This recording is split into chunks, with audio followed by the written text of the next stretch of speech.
Ya, untuk pameran Present Continuous kali ini, Index berangkat dari gagasan Gated Community. Yang kita tahu Gated Community kalau dalam ilmu tata kota atau ilmu sosial yang terkait dengan tata kota atau arsitektur itu merujuk ke perumahan kelas menengah yang kebijakan supportnya serba top down. Jadi kayak keamanannya disediakan, terus kebutuhan yang bermukim di sana disediakan gitu.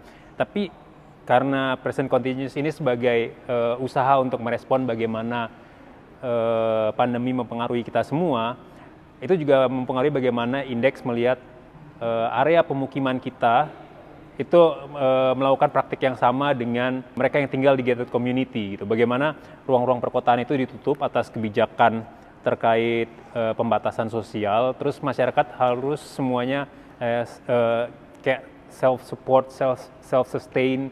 Akhirnya kita bisa ngeliat lagi nih bagaimana sih kita mensupport satu sama lain.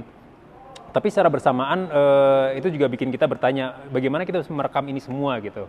Nah, ketika dalam pengamatan saya ngeliat kejadian ini, ada elemen yang hilang di masyarakat kita, yaitu elemen visual, bagaimana pergerakan itu dibatasi, dan yang paling kuat muncul itu adalah elemen audio. Sedangkan gated community yang dibahas pada karya ini sebetulnya adalah sebuah wordplay dari komunitas berpagar dalam arti yang harafiah, bukan merujuk pada gagasan yang sering dipakai di ilmu sosial tata kota.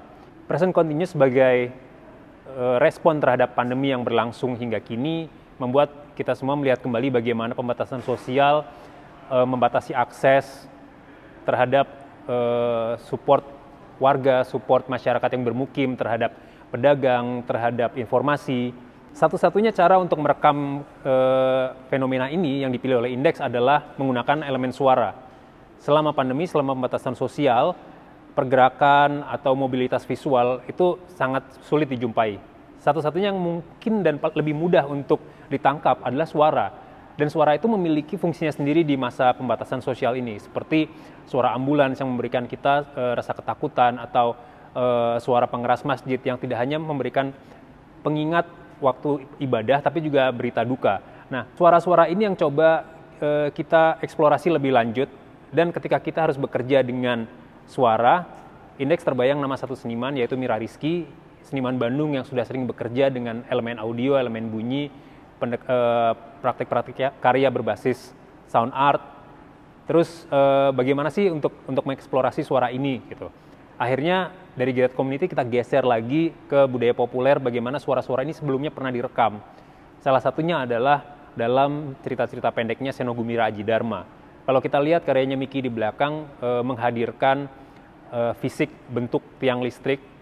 Di cerpen-cerpennya Senogumi Aji Dharma, tiang listrik itu rekaman zaman bagaimana masyarakat di perkampungan perkotaan menggunakan teknologi ini yang sangat sederhana ini untuk menjadi penanda waktu, untuk memberikan informasi keamanan, untuk menandai ruang-ruang perkotaan yang bahkan nggak hanya secara elemen suara saja ya. Kalau kita lihat lebih dekat gitu, seperti pengalamannya seniman berkeliling di perkampungan, dia melihat tiang listrik itu bisa memiliki visual yang lebih tinggi dari pemukimannya dan bisa menjadi landmark dan tidak hanya sebagai suara. Nah, pada pameran kali ini yang berjudul Rebak Raung Warga, Miki menghadirkan intervensi ruang, bagaimana tiang listrik ini dihadirkan di ruang pamer, bagaimana pengunjung diajak untuk bisa mengidentifikasi suara dari satu titik ke titik yang lain, seperti yang biasa dialami orang-orang di perkampungan perkotaan.